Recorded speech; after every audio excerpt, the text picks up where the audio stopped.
Baik, bismillahirrahmanirrahim. Assalamualaikum warahmatullahi wabarakatuh. Robbi shrah li sadri wa yassir li amri wahlul 'uqdatam min lisani yafqahu qawli. Alhamdulillah, kita hari ini di Maedah yang ke-8.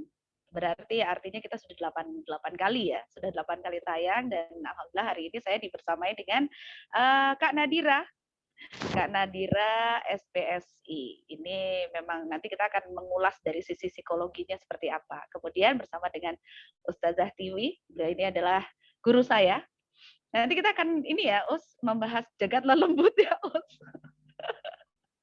Nanti Ustazah Tiwi akan membahas semua hal gitu ya. Nanti dari mulai awalnya sampai dengan bagaimana pandangannya secara Islam gitu. Tapi sebelum kita tahu sama-sama untuk menuju ke pembahasan ini gitu ya. Judulnya ini asik banget loh sebenarnya. Kalau misalnya kita menyadari spirit doll, kenapa sih bikin heboh gitu.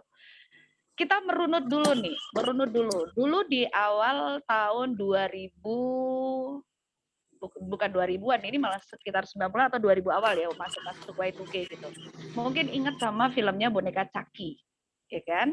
Jadi sebuah boneka, mukanya serem gitu. Awalnya boneka itu baik-baik saja gitu, berkumpul dengan boneka-boneka lain gitu ya. Berkumpul dengan boneka-boneka lain, tapi kemudian dia mempunyai roh jahat yang masuk dan akhirnya si Chucky ini ngebunuh-bunuhin. Itu salah satu film yang saya tuh sampai sekarang tuh takut kalau ngeliat boneka gitu. Ini kenapa sih matanya tiba-tiba deng gitu kan ya. Itu kan serem banget gitu.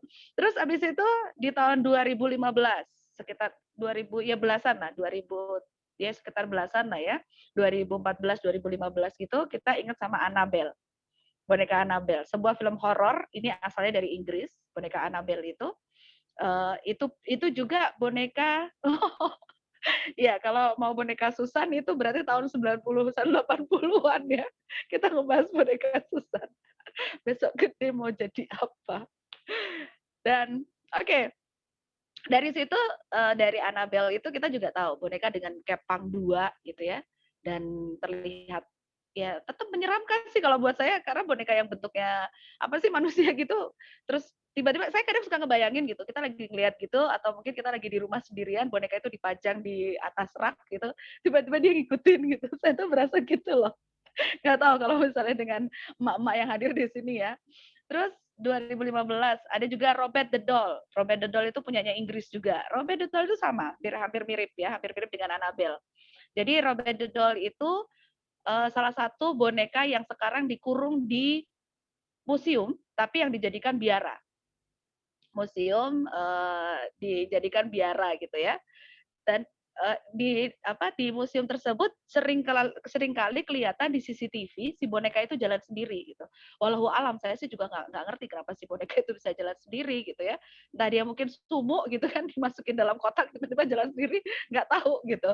Tapi dia dimasukkan ke dalam gereja tersebut atau biara tersebut itu fungsinya katanya karena sebelum dimasukkan ke dalam museum tersebut si boneka ini tuh mencekik gitu. Dia sempat mencekik si yang punya si empunya boneka itu. Jadi akhirnya dipindahkan. Itu baru di Inggris gitu beberapa tahun yang lalu.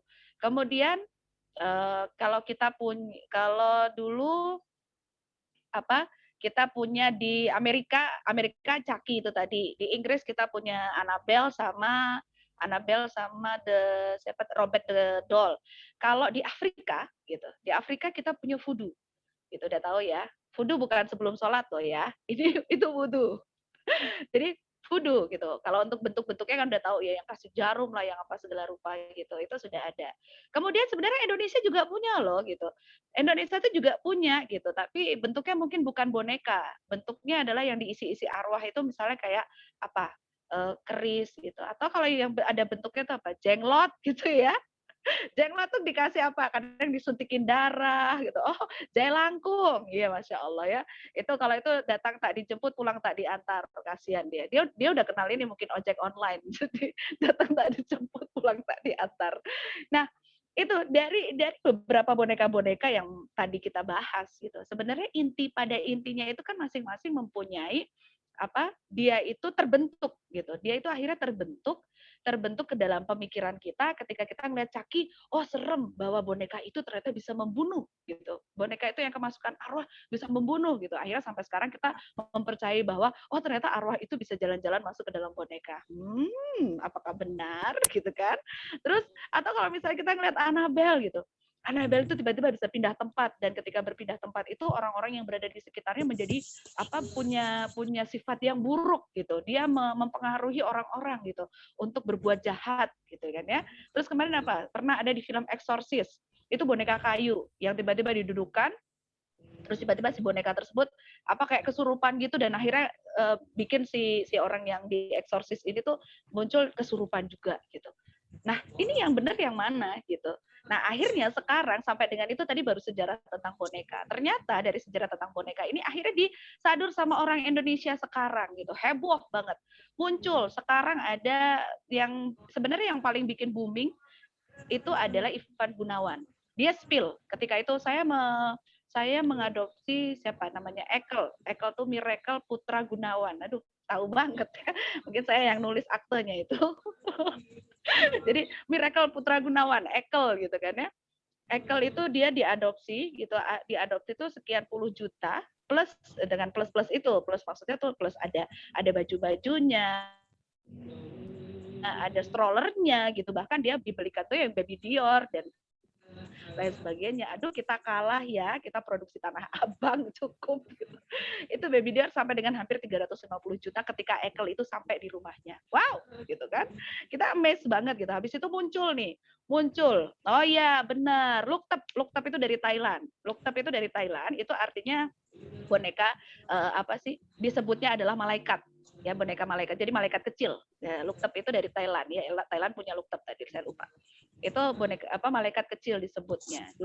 Dulu awalnya gitu dikeluarkan itu memang untuk diciptakan oleh seorang kalau di sini namanya dukun ya. Diciptakan oleh dukun gitu. Karena mungkin ya menurut penganut sana lah gitu.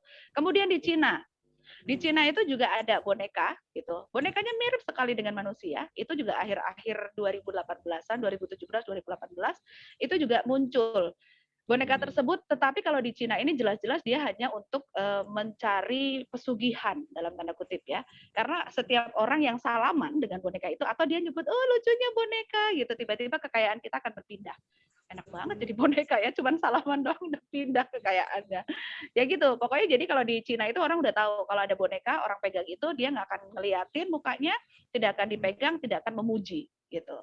Nah, sekarang ini nih gitu, kasus ini tuh jadi heboh banget di Indonesia gitu. Di Indonesia itu kalau dikatain itu tuh untuk pesugihan, semuanya pada bilang enggak, kamu itu ya, pokoknya semuanya langsung langsung kayak apa ya, bakoknya tuh naik gitu, kayak emosinya tuh naik gitu. Dia pada bilang enggak ya, aku tuh enggak pesugihan gitu kan. Nah, tapi mereka ketika ditanyain ini boneka gitu. Terakhir ya yang interviewnya si siapa? Boy William dengan Ivan Gunawan. Ini boneka. No, ini anak gitu. Ini boneka. No, ini anak gitu. Jadi akhirnya kita ngerasa ini gila atau nggak waras, sama ya, coba ini gila atau nggak waras gitu. Dan akhirnya muncul nih, begitu Ivan Gunawan muncul, Ivan Gunawan ngadopsi lagi, siapa lagi, satu lagi saya lupa. Bayinya bonekanya itu beratnya 8 kilo gitu, udah kayak bayi beneran tapi dia merem gitu. Ini nggak bisa melek, nggak bisa gitu. Kalau dia anak kan harusnya bisa melek ya gitu. Nah, ternyata kabarnya gitu sampai kegilaan itu tuh sampai nanya kepada dokter sekaligus, dia nanya kapan jadwal vaksinnya gitu kan.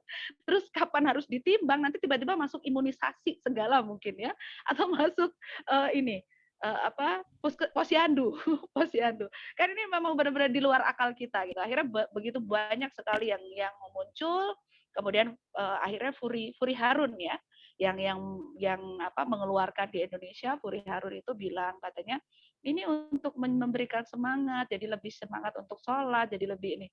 Wow, gitu. Kalah sekali ya, bisa-bisanya diingetin sama boneka. Sedangkan boneka makhluk mati. Dari itu aja udah nggak masuk. Ya udah, daripada kita pusing-pusing ya, tadi pembukaannya agak panjang dari saya, nggak apa-apa.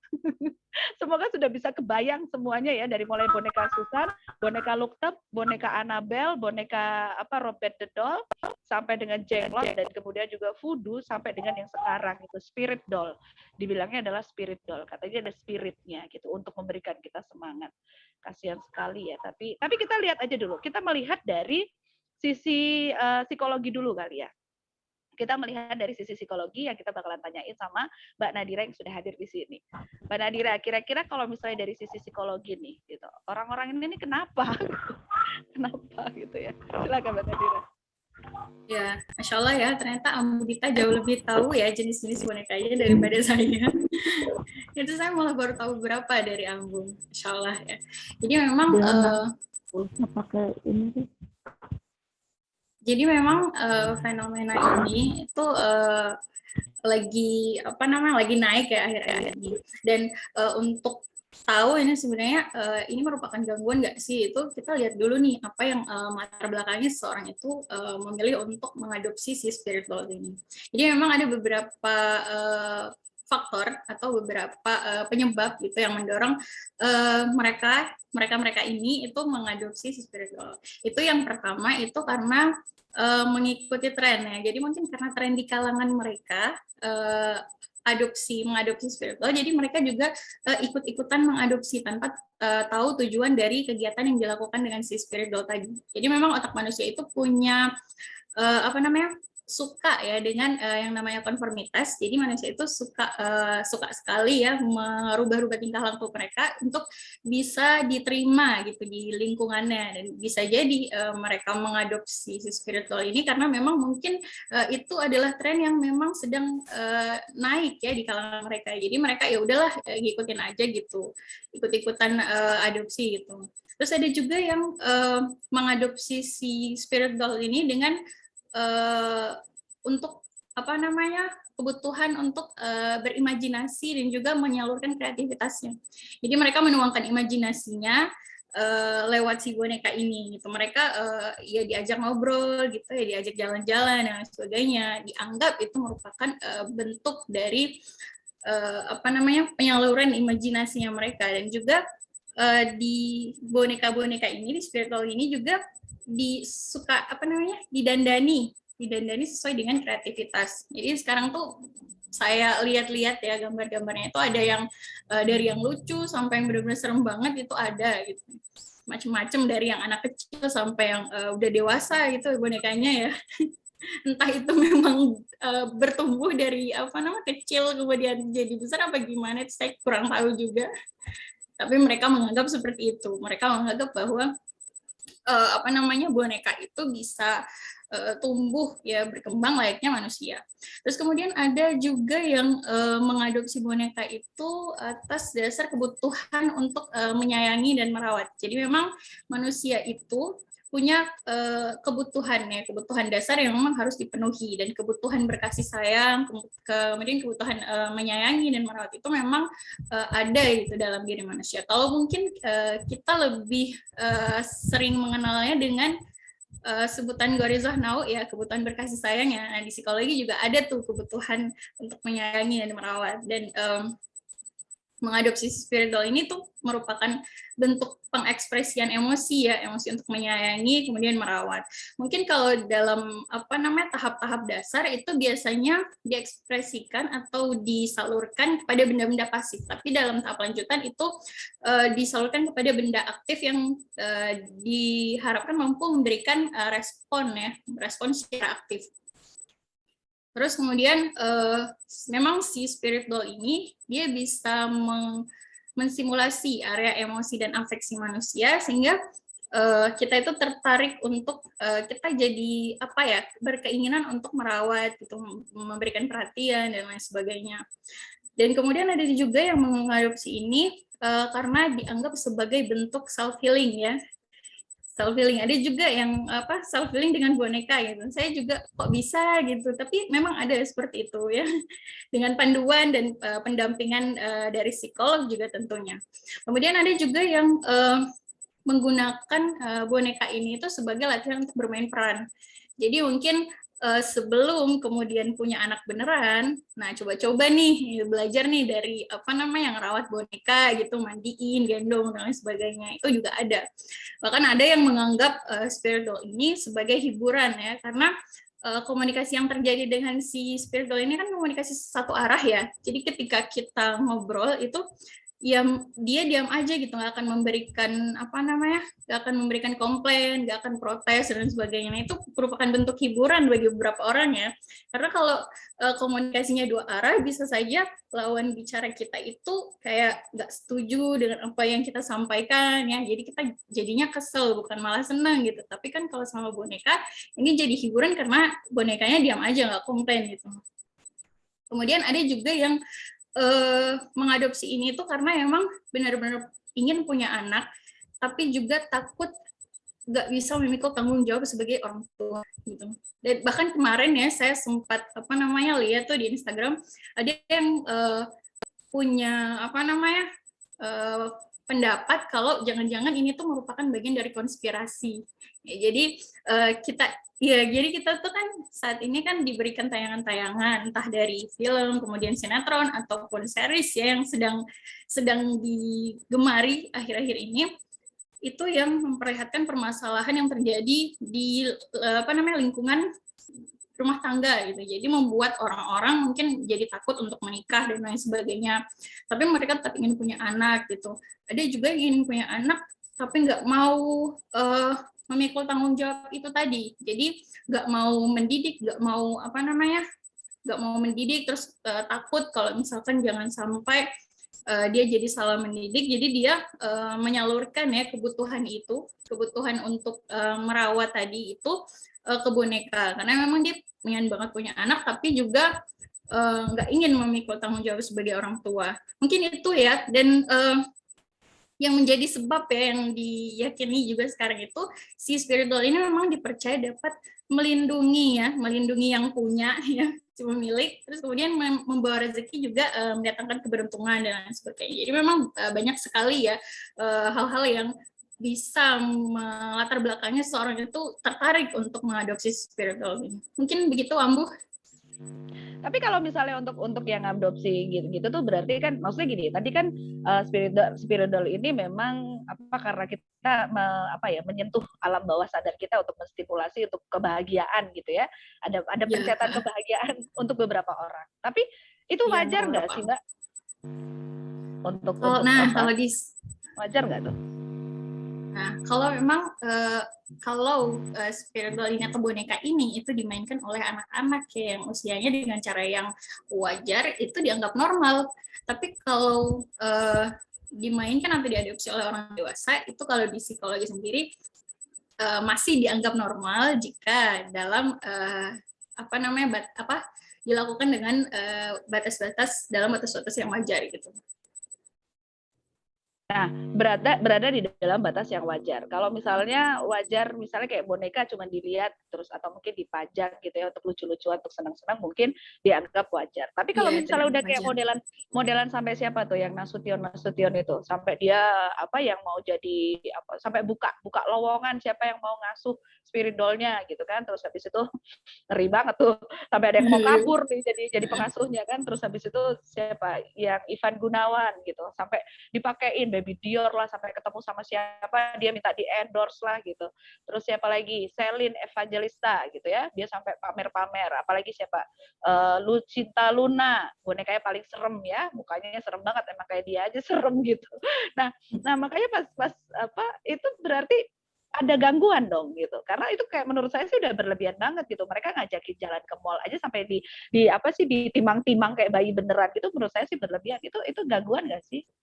Nah, ya memang kalau sudah sampai tahapan yang seperti itu, dia sudah tidak mampu membedakan antara mana yang nyata, benar-benar nyata, dan mana yang imajinasi, maka itu sudah menunjukkan ya tanda-tanda kalau ada yang salah gitu. Jadi kalau cuma dianggap selama boneka itu masih dianggap sebagai benda mati, itu masih dianggap wajar. Tapi kalau sudah dianggap sebagai sosok yang hidup, nah itu udah nggak wajar. Itu perlu itu untuk dilakukan pemeriksaan psikologis. Oke, berarti gangguan, maksudnya itu ada gangguan ya? Nah, Ya gangguan ada itu tuh, gangguan. gangguan itu tuh misalnya gini, kan pasti ada tahapannya tuh gitu, dari Hmm. tahap awal akut gitu sampai dengan tahap apa, mungkin karena depresi atau kesepian atau apa gitu, Mbak Nadira, Ya. gangguannya, sebutan gangguannya gitu maksudnya. Ya, jadi memang gangguannya itu juga ada macam-macam ya. Gangguan ada beberapa macam itu. Contohnya gangguan yang bisa dikaitkan dengan fenomena itu ada gangguan halusinasi ya. Halusinasi ini jadi si yang bersangkutan itu tuh orang yang dengan halusinasi itu dia apa namanya mempunyai persepsi seakan-akan dia itu melihat, mendengar ataupun mencium sesuatu yang sebenarnya itu nggak ada gitu. Kalau dikaitkan dengan si spiritual ini, dia sudah mengaku gitu, dia bilangnya dia mendengar si spiritual ini udah mulai berbicara, udah mulai bergerak sendiri dan lain sebagainya. Nah itu perlu itu untuk apa namanya dicari tahu lagi, dilakukan pemeriksaan gitu karena dia sudah mengarah ke sana gangguan halusinasi. Kemudian ada juga gangguan delusi. Kalau delusi itu dia tidak dapat membedakan mana yang nyata dan mana yang tidak. Ya. Jadi nggak bisa bedain ini beneran apa bohongan itu. Dan juga orang yang dengan delusi ini meskipun sudah terbukti ya bahwa apa yang diyakininya itu tidak benar, tapi dia tetap kokoh dengan pemikirannya dan menganggap bahwa apa yang diyakini itu benar. Itu sudah masuk gitu, udah mengarah ke gangguan delusi.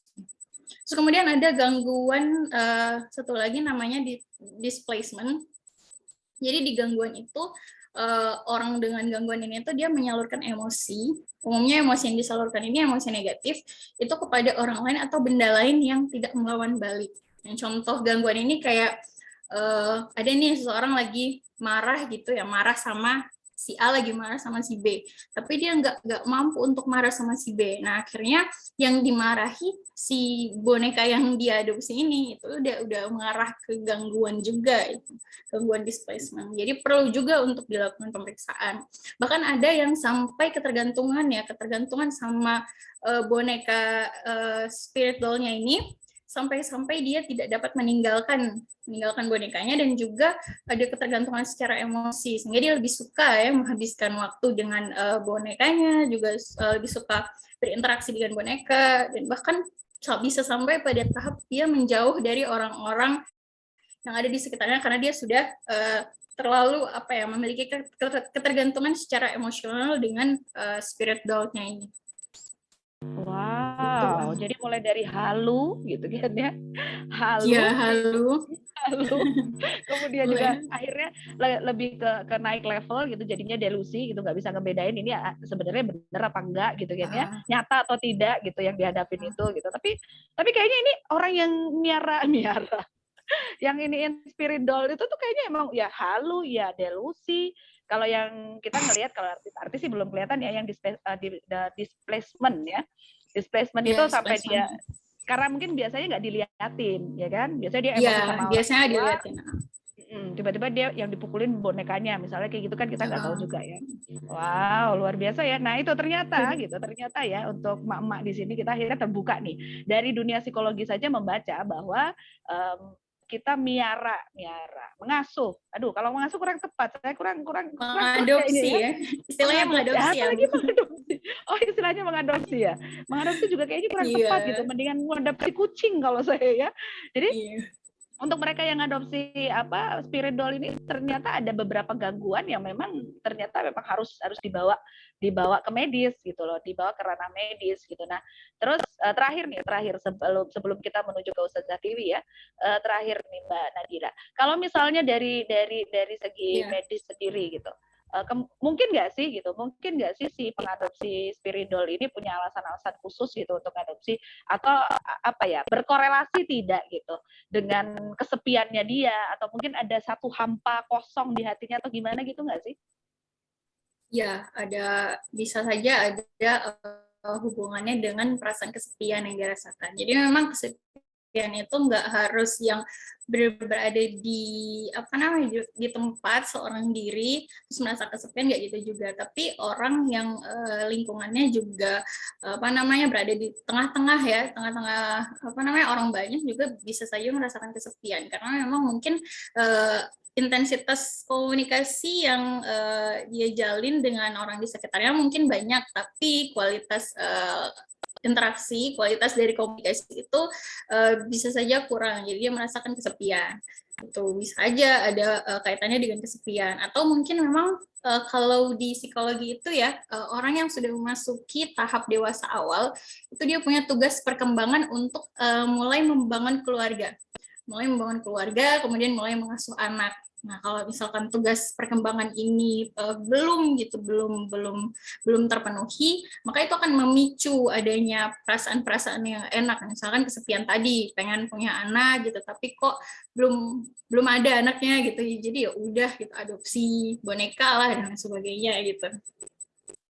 Oke, berarti berkorelasi ya dengan kesepian ini pasti berkorelasi. Berarti kalau misalnya saya bisa simpulkan nih gitu dari segi psikologi ya, boleh nggak kalau saya menggunakan kalimat bahwa orang-orang yang mengadopsi boneka ini adalah orang-orang yang masa kecilnya kurang bahagia.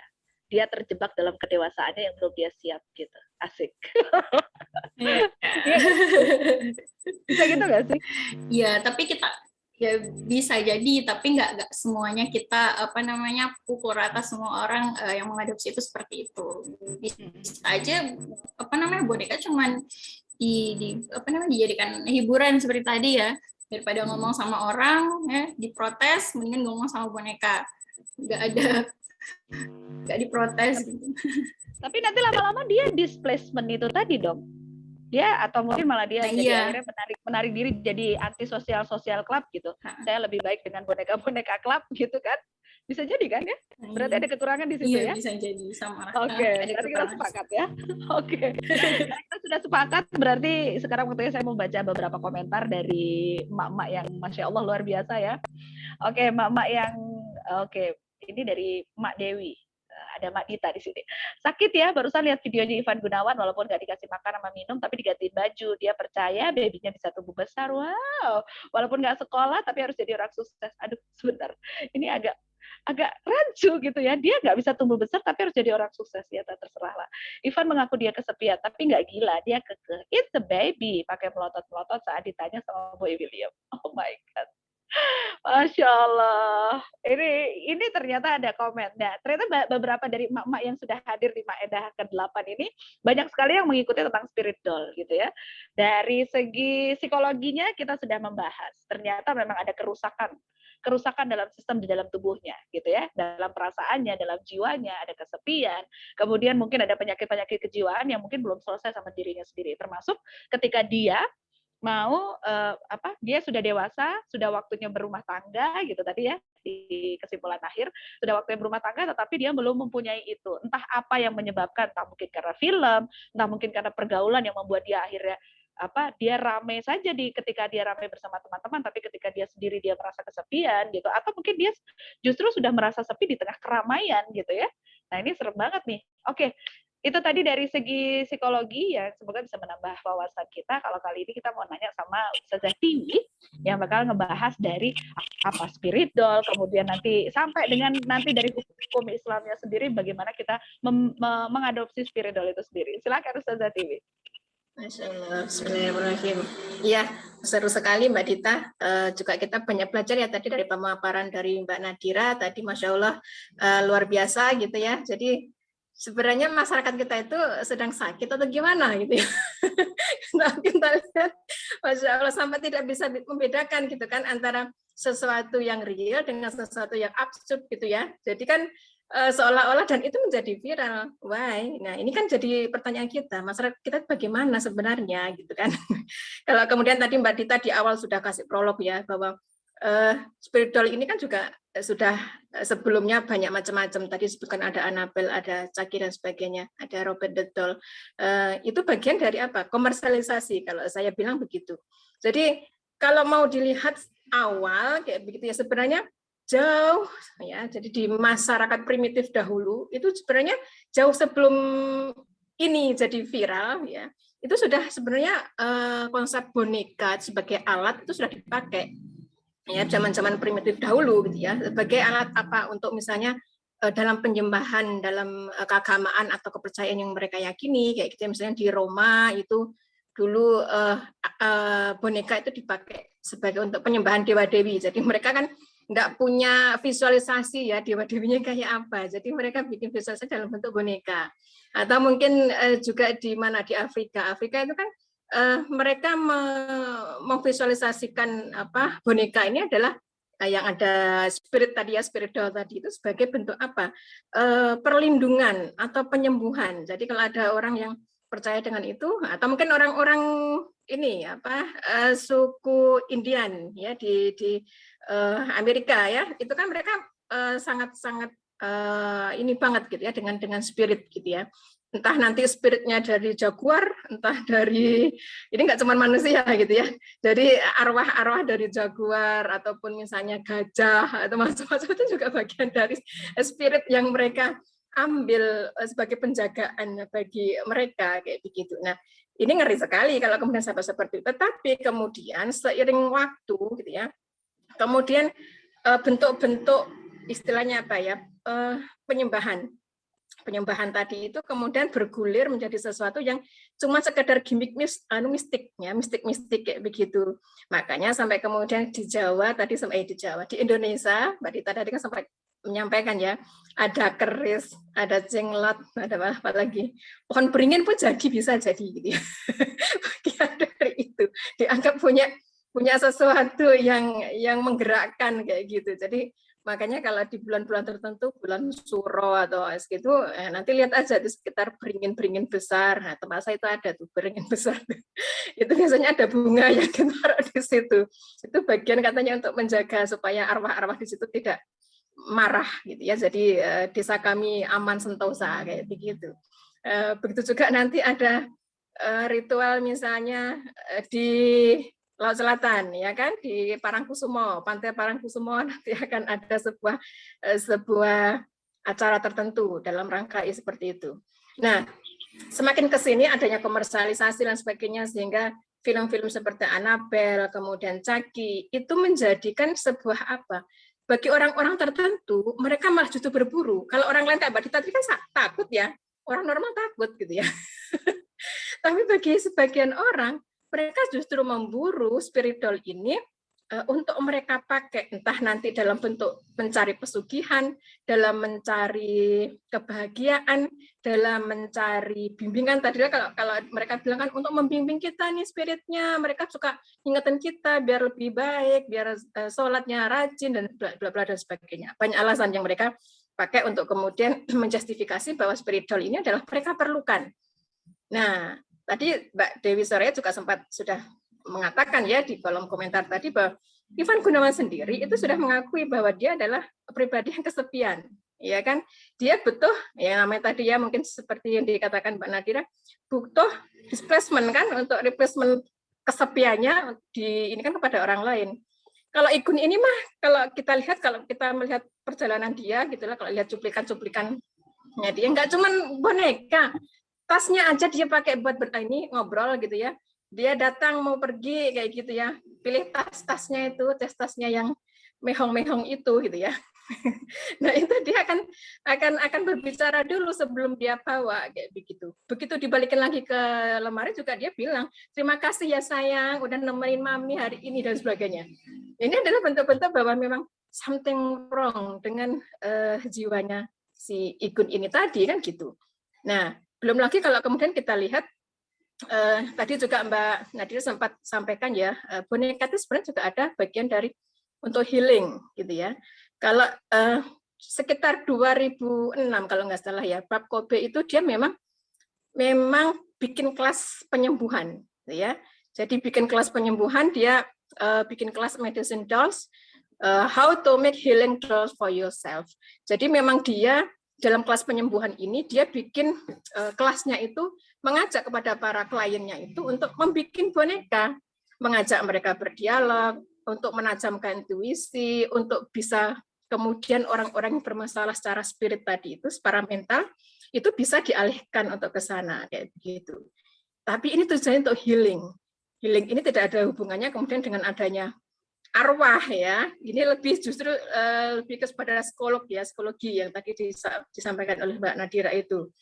Nah, masalahnya adalah setelah kemudian orang-orang yang percaya dengan adanya arwah-arwah yang ada di dalamnya tadi itu, kemudian dia membawa produk boneka ini, dia bawa ke rumah dan dia kemudian menjustifikasi bahwa spirit doll ini adalah sebagai pengganti sesuatu yang lebih daripada dirinya, yang kemudian dia agungkan, ya kan? Ditimang-timang dia ini kan justru seperti jadi pengkutusan baru kan seperti itu. Kalau nggak ada dia, aku nggak jadi sesukses ini. Kalau nggak ada dia, aku jadi down. Kalau nggak ada dia, nah jadi seolah-olah kemudian up down-nya dia dalam menghadapi sebuah masalah itu bisa diselesaikan atau tergantung pada si spiritual ini tadi, kan begitu. Nah ini sudah berbahaya kalau sampai seperti itu. Nah sampai kemudian si Furi Hasan ataupun Kiyoshi gitu ya mengatakan, iya. Nah kreativitasnya kan juga harus diperjelas ya, kreativitasnya seperti apa kan? Kreativitasnya ini adalah justru menjadi pembodohan atau justru mencerdaskan. Kalau pembodohan buat apa kreativitas kan? Justru menjerumuskan. Nah, sehingga ketika kemudian seperti produsen boneka spirit doll ini ya, seperti Furi Hasan ataupun Kiyoshi sendiri kan juga punya koleksi tuh boneka-boneka sampai ratusan gitu di rumahnya. Mereka mengakui sendiri bahwa boneka-boneka yang ada di rumah mereka itu memang ada arwahnya, ya. Jadi memang itu sebagai alat, gitu ya, sebagai alat bahwa misalnya nih ada alasannya arwah-arwah yang penasaran atau yang anak-anak janin yang diaborsi itu dia tidak tenang sehingga dia dikasih itu arwahnya di boneka-boneka dia itu. Oh dia di situ cuma beberapa minggu kok, cuma untuk melampiaskan dendamnya sama si mamaknya tuh yang udah tega tuh dia dan lain sebagainya. Termasuk si Kiyoshi pun juga sama. Jadi dia dalam artian katanya dia menaruh arwah-arwah yang jahat entah apa gitu ya dari klien-kliennya dia itu masuk ke boneka-boneka itu tadi seperti itu. Nah ini yang kalau sampai benar seperti ini jadinya berbahaya terhadap akidah kita. Bisa masuk kategori syirik kalau sampai kemudian dia mengadopsi boneka tersebut, mempercayai, dan bahkan sampai kemudian mengkultuskan. Kalau sudah seperti itu, wah ini senang banget ini si jin ya. Si jin ketika kemudian dia disambut dengan sukacita gitu ya, bahwa bonekanya dia atau diperlakukan seperti itu. Karena nanti kita sudah bisa lihat ya, apa yang terjadi pada Igun ataupun Ruben. Awalnya kan Ruben kan dia sebenarnya kan Ruben sudah adopsi duluan. Kemudian dia ngasih kepada si Igun kan begitu. Jadi mereka itu sudah ya kalau tadi disebutkan sama Mbak Dita mungkin ada 4-5 artis ya yang sudah karena dia sudah declare ya di Instagramnya masing-masing bahwa dia punya koleksi itu. Nah, sehingga kemudian masyarakat jadi yang awalnya nggak tahu apa-apa, jadi kepo. Begitu kepo, kemudian bagi orang-orang tertentu yang dia tidak memiliki fondasi iman yang kuat, dia bisa ikut-ikutan. Nyarilah, nanti coba kita lihat sebentar lagi apakah spirit doll ini akan meluncur di pasaran. Maka dia akan menjadi ladang bisnis baru. Oh, sudah ya? Di marketplace, di marketplace tuh harganya sekitar 3,5 juta sampai dengan ada yang 10 jutaan, tergantung dari bentuk sama besarnya. Ya, ini kan peluang baru bagi para pengusaha. Pengusaha yang tidak memperhatikan hal haram ya, tentu saja. Nah, ini berbahaya karena nanti bagi masyarakat yang dia tidak memiliki fondasi iman yang kuat, ini justru malah menjerumuskan. Mereka nanti akan berada pada posisi akan membahayakan iman. Nah, kalau seperti itu, ya berarti harus kita counter, itu tugas kita, kayak begitu. Jangan sampai nanti jangan-jangan keluarga kita dan adik kita, sepupu kita, gitu ya, yang ikut-ikutan gara-gara, wah comel banget sih bonekanya, gitu kan. Karena comelnya jadi ikut-ikutan beli, gitu ya. Awalnya comel, gitu ya, cantik banget, ganteng banget, nanti kesini-kesininya, ya bisa ikut-ikutan, kayak begitu menjadi apa yang mereka yakin bahwa aku kalau nggak ada ini nggak enak kayak gitu kan, aku nggak bisa tanpa dia gitu ya. Dia itu spiritku, dia itu pendukungku, bla bla bla dan sebagainya. Akan ada alasan ke sana. Nah, sekarang kita perlu lihat juga ya sebenarnya mengadopsi boneka atau punya boneka itu boleh apa enggak?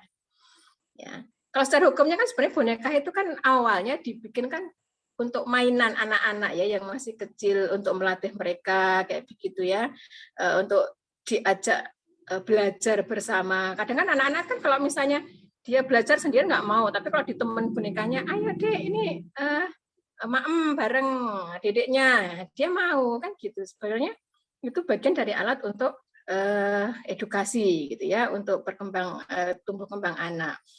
Nah, itu pun kalau semacam itu boleh, hukumnya boleh. Sama seperti pada masa Rasulullah, ketika Rasulullah itu meminang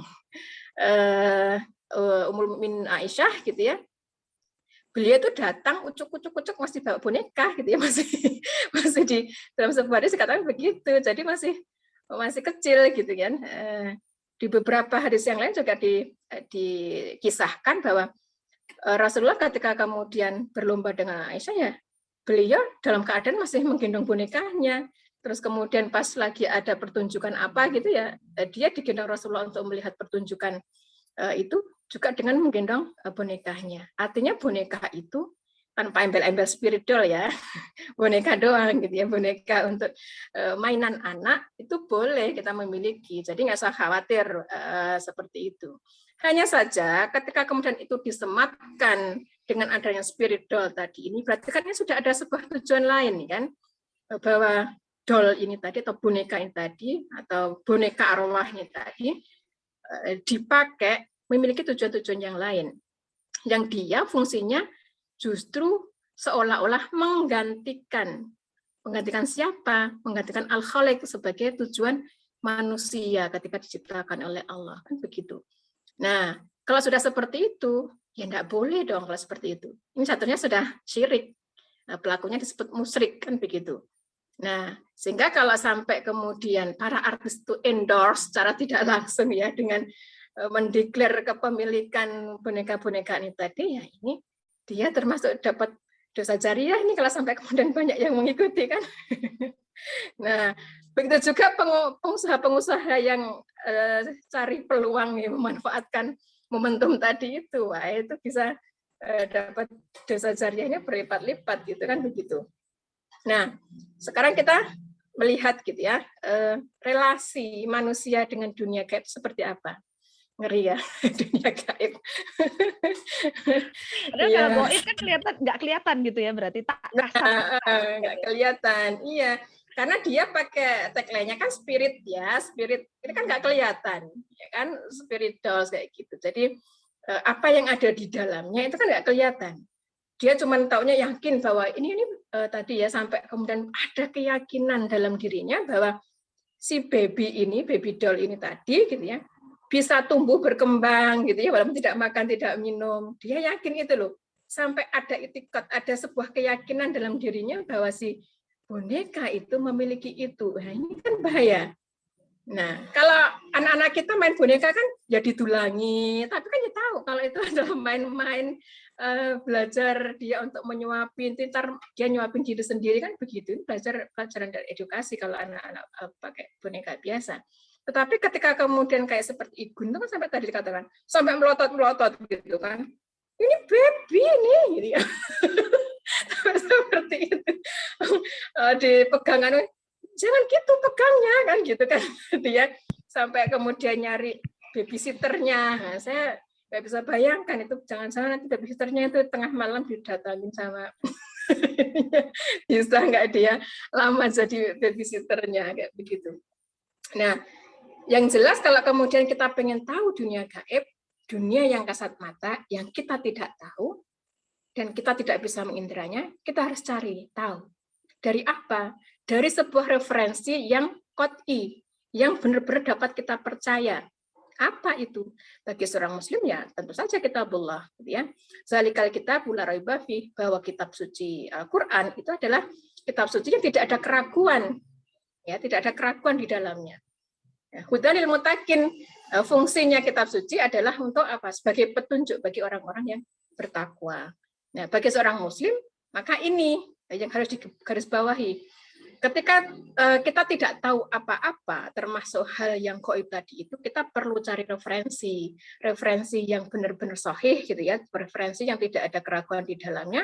Dan memang di dalam Al-Quran itu memang sudah dikhobarkan, diinformasikan terkait dengan hal-hal yang sifatnya gaib ini tadi, adanya surga dan neraka, kan kita juga nggak tahu kan bagaimana bentuk fisiknya seperti apa.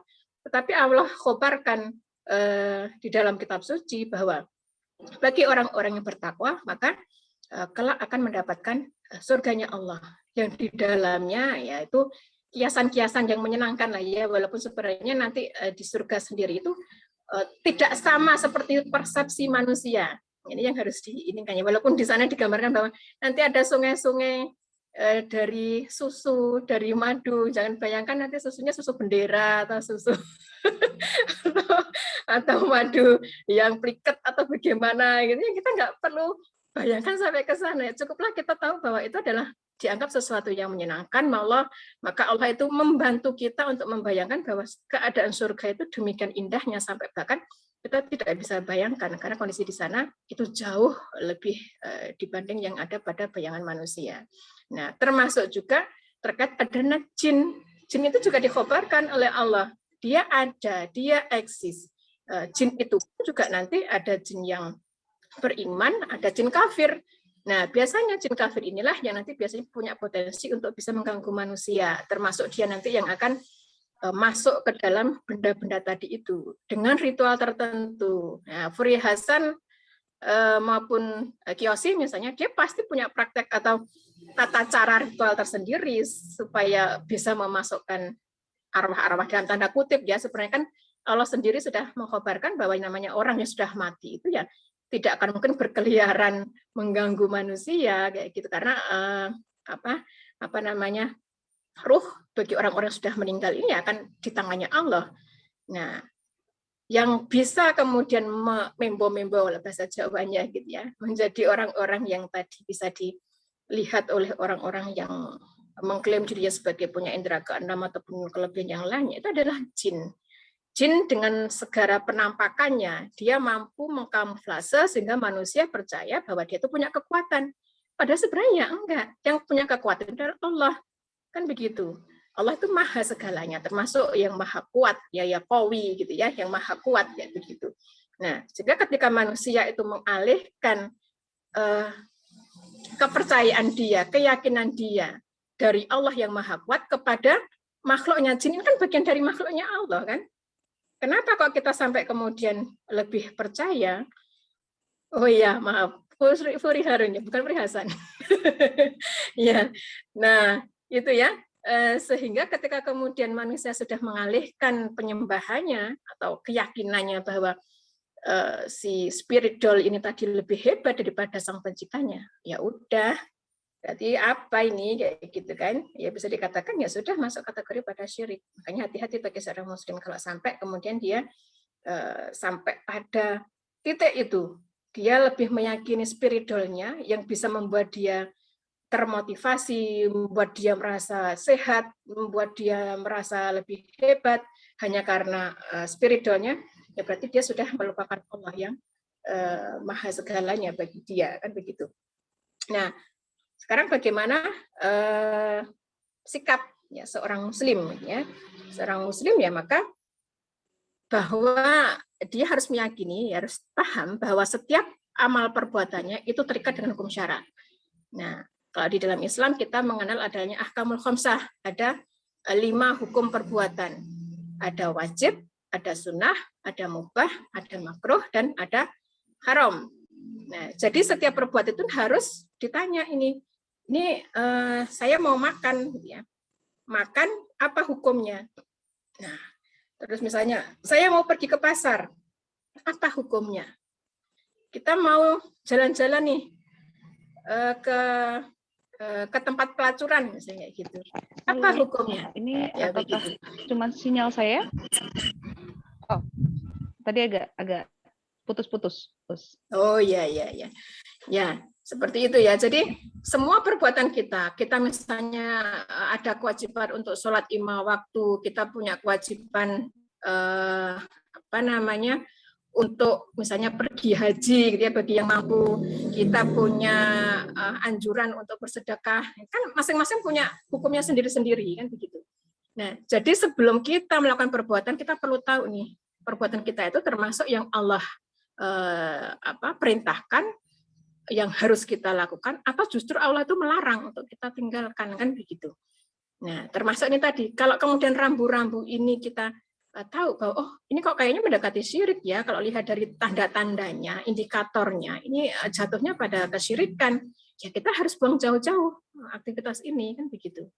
Kalau kemudian nggak tahu gimana gitu ya, ya cari tahu, makanya perlu tolabul ilmi, termasuk di Ma'idah ini gitu kan. Nah, itu bagian dari tolabul ilmi kayak begitu.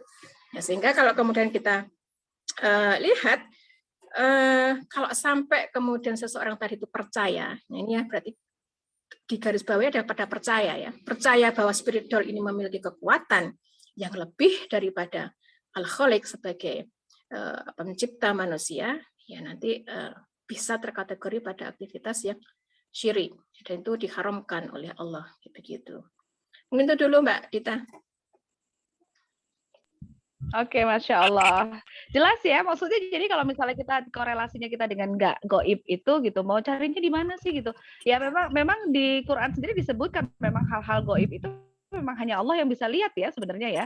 Jadi kalau misalnya kayak kita dengar Roy Kiyoshi bilang apa gitu, ada arwah anak kecil, ada apa bayi yang apa belum yang diaborsi gitu.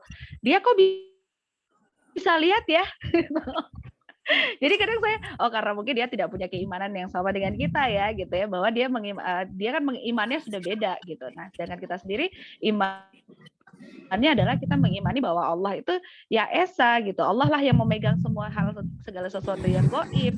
Kemudian dalam Al-Quran sendiri, kalau tidak salah kan juga disebutkan bahwa jin sama setan itu tuh bisa lihat kita, tapi kita nggak bisa lihat itu ya, ya. Jadi nggak bisa lihat jin sama setan. Jadi kalau misalnya nanti ada yang ngeklaim begitu ngelihat boneka ini, kemudian ngelihat sesuatu gitu, itu berarti sudah gangguan jin berarti ya itu ya. Iya. Jadi dia sendiri yang membukakan pintu berarti kan ya. Oke. Jadi kita kelihatan ya di sini bahwa tadi kesimpulannya di dalam Islam sendiri juga diakui istilahnya orang yang bisa bukan melihat ya, sebenarnya bisa berkomunikasi itu kan seperti itu ya. Kalau melihat sih biasanya sudah masuk kategorinya memang dia sudah kemungkinan sudah ada jin ada pada dalam dirinya. Yang bisa melihat kan sesama mereka. Kayak gitu. Kalau sampai kemudian dia mengklaim dia bisa melihat, ya ada kemungkinan berarti di dalam dirinya ya memang ada jin yang bersemayam di dalam tubuhnya. Kemungkinan seperti itu. Kalau seperti ustadz ahlul ruqyah misalnya ya, yang itu cuma bisa komunikasi, tapi beliau tidak bisa melihat, hanya bisa berkomunikasi bahwa si jin ini bisa berkomunikasi dengan manusia, misalnya seperti itu ditanyain, dia bisa menjawab. Tetapi rata-rata ustadz para asatidz ahlul ruqyah ini enggak ini gitu ya, enggak bisa melihat. Karena memang lain ya, alamnya lain, beda dimensi kayak begitu. Oke, jadi sudah jelas ya gamblang bahwa dunia gaib dengan dunia kita itu berbeda gitu. Mungkin jin bisa ngelihat kita gitu karena memang ya kemampuannya dia cuma sampai segitu doang gitu kan ya. Allah beri kemampuan karena kita kan ciptaan Allah yang paling sempurna. Masa kita mau dikalah-kalahin sama jin sih? Jangan mau ya. Jangan mau. Apalagi kalau misalnya kita sampai miara-miara yang begitu-begituan. Aduh, nauzubillah ya, jangan sampai kita meninggal meninggal gara-gara dengan cara yang akhirnya kita jadi meninggalnya karena syirik, karena ketidaktahuan kita. Makanya ya itu benar. Sekali lagi kalau pengen tahu ya kita tolabul ilmi gitu. Kita belah dulu Rosa, terus akhirnya sekarang dia jadi Ayu. Oh, Ivan Gunawan deh ini. Jadi sekarang begini ya, nauzubillah min dzalik. Nah, iya berarti karena dia belum selesai. Mental health-nya, kesehatan mentalnya dia belum selesai dengan dirinya sendiri. Kemudian apa nih? Saat ditanya are you crazy? Jawaban Ivan, crazy di dunia entertainment itu dibutuhkan agar lahir kreativitas. Iya, kreativitas itu memang tergantung dong gitu. Kreativitasnya buat apa? Dulu perasaan saya juga di dunia entertainment, tapi saya nggak perlu segila itu gitu loh. Karena itu emang udah melebihi batas aja sih, melampaui batas. Kalau menurut saya loh ya. Terus ada yang membantah adanya ketergantungan dengan alasan membantu si arwah rilis menemukan jalan pulang. Aduh, pinter banget ya. Emangnya dia siapa? Aku terjatuh dan menemukan jalan pulang. Ya Allah, mungkin dia tukang ojek yang mau nganterin sampai si arwah itu ya. Sedangkan tadi udah jelas ya, Ustazah Tiwi juga sudah mengungkapkan bahwa roh-roh orang yang meninggal itu Allah yang menggenggam. Jadi dalam genggaman Allah. Kok pinter banget kita bisa membantu si arwah itu untuk rilis gitu ya. Itu kebanyakan nonton film kayaknya. Karena kalau di film kan gitu ya, tiba-tiba ketemu apa terus nanti berbinar-binar gitu kan ya. Apa ada cahaya gitu. Udah selesai nih masalahnya di dunia jadi bercahaya gitu. Itu cuman film gitu. Terus oh ini komentar tentang gimmick, apa itu gimmick? Udah jelas lah itu gimmick lah ya gitu. Terus oh ya, untuk yang Bu Isna ini, saya pasien rukyah kena nasab, tidak bisa lihat dan komunikasi tapi bisa merasakan. Wow, jadi agak gimana gitu ya, merinding-merinding gimana gitu. Terus ini dari Devita Laviola. Kalau ada anak yang bisa melihat dan berkomunikasi dengan yang gaib sejak kecil sampai dewasa, itu gimana Ustazah? Waduh. Nah ini kayaknya perlu dijawab nih. Gimana tuh Us? Iya, ya biasanya sih iya, biasanya kalau ada yang seperti itu biasanya mungkin seperti Mbak siapa tadi yang ada Isnaini. Ya Mbak Isnaini ya. Jadi biasanya ya yang sepengetahuan saya biasanya mereka ada jin nasab pada dirinya. Seperti itu. Jadi sejak ini saya juga punya teman gitu ya dulu pas kuliah.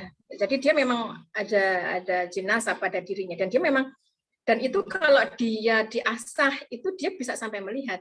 Tapi selama waktu itu aku sih bisa lihat tapi masih samar-samar kayak gitu.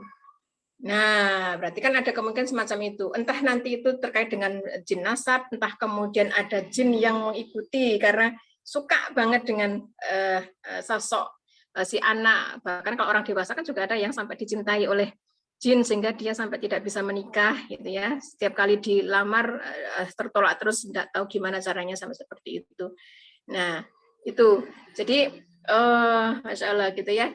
Nah, sehingga kalau kemudian kita lihat mungkin kalau misalnya anaknya bisa seperti itu mungkin perlu dibawa ke ini ya kalau ustadz atau ustadzah ahlul ruqyah ya supaya bisa dibantu. Khawatirnya itu adalah terkait dengan dia ada jin nasab ya, berarti mungkin kakek nenek atau dari apa keluarganya bapak ibunya atau kakek neneknya itu pernah ada perjanjian dengan jin kayak begitu. Nah dan itu belum terputus. Nah, jin nasab itu dia itu konsekuen. Nah, itu bagusnya dia begitu. Sangat konsekuen. Jadi semua nasabnya itu akan dia jaga kayak gitu. Sampai kemudian ada pemutus apa terputus gitu ya bahwa aku si fulan atau fulanah memutus tali kayak gitu nasab apa namanya perlindungan dari si jin ini tadi baru dia bisa terputus. Kalau yang saya pahami dari para asatid yang bergerak di alu ini ya ruqyah begitu. Selama dia belum terputus itu masih begitu terus. Juga ada tuh kemarin ada yang dia seperti itu jadi dia sudah berumah tangga jadi selalu ada bisikan bahwa selalu bisikan-bisikan untuk lalai sholat, untuk lalai berzikir dan sebagainya itu juga terjadi sampai misalnya dia marah atau ngambek dengan suaminya yang kena sial terus gitu ya. Entah jatuh, entah apa. Padahal karena kesalnya dia, jadi dibalesin gitu ya, dibalas dendamkan sama si jin nasabnya ini tadi. Ini kan sangat berbahaya kalau sampai kemudian kecelakaan dan sebagainya. Sampai kemudian dia ikhtiar untuk kemudian menghilangkan itu kayak begitu. Nah, khawatir saya itu mungkin anaknya ini ada kemungkinan ke sana gitu ya, ada jin nasab sehingga dia bisa melihat atau seperti itu kayak begitu. Kalau enggak begitu ada kemungkinan juga ya itu tadi ada jin yang menyukainya dia, digangguin kayak gitu. Jadi mungkin bisa dibantu untuk ke ahlul ruqyah untuk bisa lebih detailnya. Ya. Iya, itu gangguan. Karena sebenarnya kemampuan jin juga terbatas kan, gitu. Jadi kalau kita tidak membuka akses kepada jin tersebut, gitu, atau kita tidak bekerja sama, atau kita membuka akses. Contoh membuka akses misalnya ya, membuka akses tuh misalnya kita ngeliat pohon besar tadi yang udah disebutin sama Ustazah Tiwi. Kita lihat pohon besar, tiba-tiba pohonnya dikasih kemenyan, dikasih dupa, dikasih apa, dikasih sesajen. Itu kan sama aja kita kasih makan gitu kan, gitu. Biar dia eksis gitu lah. Terus si jin ini kan nggak bisa dipercaya gitu. Emang udah sifatnya gitu ya Us ya. Kalau jin itu kan nggak bisa dipercaya gitu loh. Jadi jangan sampai bekerja sama deh gitu. Apalagi kalau misalnya kita udah ngasih sesajen dan lain sebagainya, otomatis dia nanti akan besar kepala. Lu aja percaya sama gue gitu kan. Padahal kemampuan gue cuma bisa membisiki gitu kan. Kemampuan cuma sebatas itu gitu. Jadi membisiki. Sumpahnya jin kan memang pengen menyesatkan manusia. Jadi dia akan bagaimana caranya untuk mengkamuflase sesuatu yang buruk itu menjadi baik kan gitu. Betul sekali. Ya, itu ya. Jadi semoga terjawab untuk tadi pertanyaannya. Jadi kalau misalnya bagaimana kalau anak kecil dari kecil sampai dengan dewasa sampai dengan sekarang ternyata sudah bisa gitu. Itu dia kemungkinan diganggu gitu. Kalau nggak diganggu soalnya nggak mungkin ya Us ya. Kalau dia tiba-tiba bisa ngelihat sendiri itu nggak mungkin, dan itu bukan ini ya, bukan sebuah gift ya. Biasanya orang mengaku bahwa it's a gift gitu. Anak gue itu apa namanya? Indigo gitu kan ya. Anak gue indigo, it's a gift gitu. Itu bukan gift, itu diganggu sama setan, sama jin.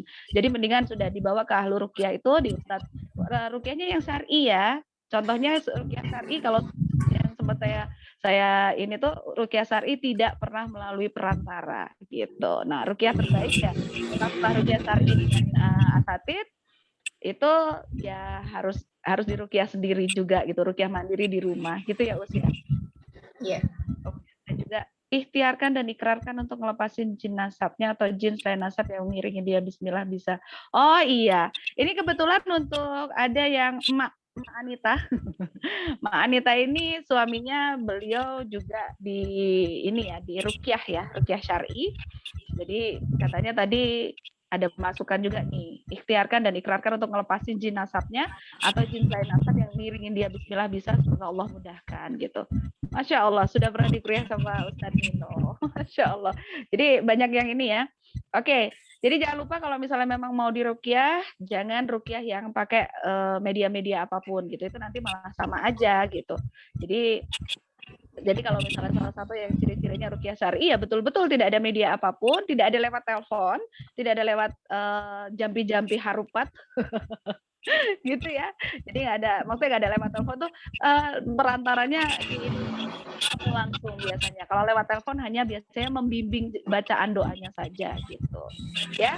Oke, ada pertanyaan lagi sebelum saya tutup nih, sebenarnya sudah lewat nih jamnya nih.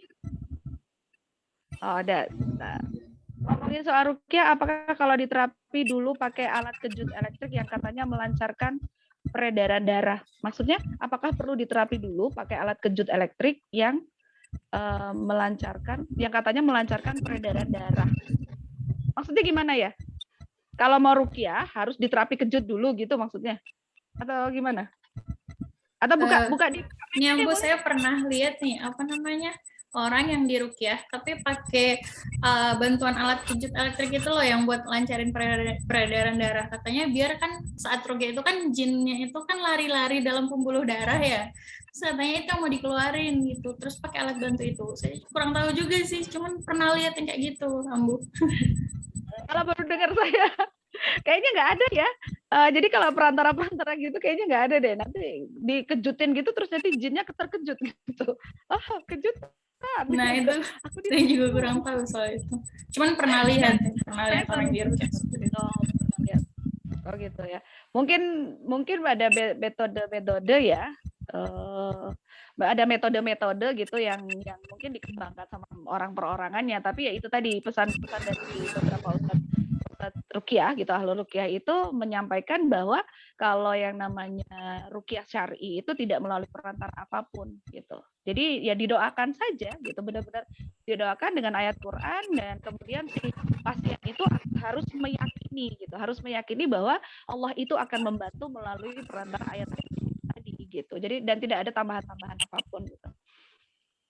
Gitu. Jadi kalau dari pengalaman saya alat kejut kayaknya nggak ada deh Mbak, karena saya kalau alat kejut saya pernah di terapi listrik itu karena ini saraf kecepit.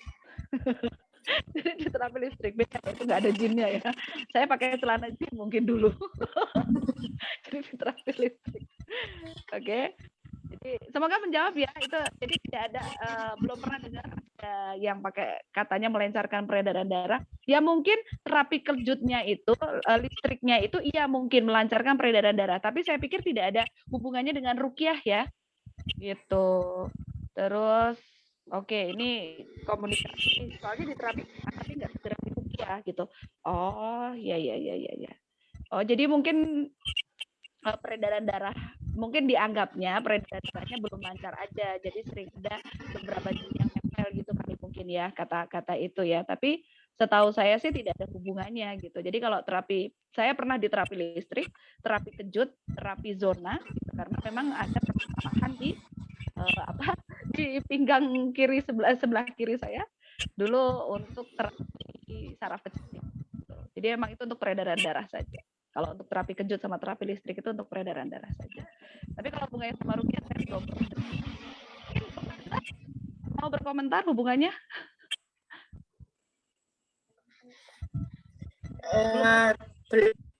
Iya, saya juga baru dengar sih ya yang itu. Tapi ya mungkin itu ikhtiari dari sisi kesehatan aja ya, mungkin kalau kemudian dari sisi untuk memperlancar darah dan peredaran darah itu lancar kan sebenarnya juga bermanfaat dari untuk ya, metabolisme dasarnya lebih kesembuhan lebih mudah didapatkan bagi para pasien kayak begitu. Jadi kalau itu tetap berkaitan dengan adanya pengaruh jin ya tetap ruqyah itu tetap yang jadi prioritas untuk ke sana. Jadi dua-duanya bisa saling sinergi sih sebenarnya kalau misalnya mau dimaksimalkan nggak masalah kayak begitu. Nah, betul zikir pagi petang itu bagian dari ikhtiar kita untuk terhindar. Itu ruqyah mandiri itu, zikir pagi petang itu. Masrot. Ini dari Ustazah ya. Habis subuh, ya, habis asar, ya. Ya, dan betul. Oke, ada juga 30 Al-Falaq dan Al-Ikhlas, ya. Iya, betul. Jadi kalau pesan-pesan dari Ustadz Ruqyah yang pernah saya ikuti itu 3 kul itu tadi, Al-Fatihah 3 kul, kemudian ayat kursi dan 3 ayat terakhir dari surat Al-Baqarah. Itu ruqyah terbaik adalah daripada melalui Ustadz yang meruqyah. Ruqyah terbaik memang adalah dari diri kita sendiri. Jadi kita meruqyah diri sendiri setiap hari, yaitu tadi zikir pagi petang sebagai benteng terhadap gangguan dan godaan makhluk-makhluk, kemudian termasuk manusia ya makhluknya, godaan makhluk-makhluk, jadi ada kejahatan di situ, insya Allah tidak lagi dengan zikir. Kemudian juga itu tadi salah satunya dari Ustazah Yana 3 kul itu tadi, Al-Fatihah 3 kul, kemudian ayat kursi dan 3 ayat terakhir dari surat Al-Baqarah. Insya Allah kita bisa melindungi diri dan melindungi seluruh keluarga kita. Begitu ya, sepertinya asik banget nih kalau sudah ngomong tentang kesalahan gaib sampai lewat banyak banget 7 menit. Aduh, mohon dimaafkan lahir batin kalau misalnya ada kesalahan bicara dan kemudian juga ini ada kelebihan menit dari yang seharusnya kita sudah berakhir di jam 9 malam. Alhamdulillah seru sekali. Terima kasih untuk Mbak Nadira, terima kasih untuk Ustazah Tiwi, ilmunya Masya Allah sekali. Hari ini bisa menjadikan insert-insert yang luar biasa dan bisa menjadikan pribadi kita menjadi lebih baik lagi dengan memahami ini semua. Semoga bermanfaat. Kita tutup untuk faedah ke-8 ini dengan hamdalah, istighfar 3 kali dan doa kafaratul majelis. Alhamdulillahirrabbilalamin. Astagfirullahaladzim, astagfirullahaladzim, astagfirullahaladzim. Subhanakallahumma wa bihamdika asyhadu an la ilaha illa anta astaghfiruka wa atubu ilaik. Alhamdulillah kita sudah sampai sini, kita tutup ya untuk Maeda 8 kali ini. Insya Allah kita ketemu lagi di pekan depan dengan pembicaraan yang lebih seru lagi. Oke, Dita pamit, Ustazah Tiwi juga pamit, Mbak Nadira juga pamit. Terima kasih untuk emak-emak yang sudah stay tune dari awal tadi sampai dengan sudah jam 9 ini. Selamat beristirahat semuanya. Wassalamualaikum warahmatullahi wabarakatuh. Waalaikumsalam warahmatullahi wabarakatuh. Jazakumullah khairan semuanya. Jazakumullah khairan semuanya. Waalaikumsalam warahmatullahi wabarakatuh.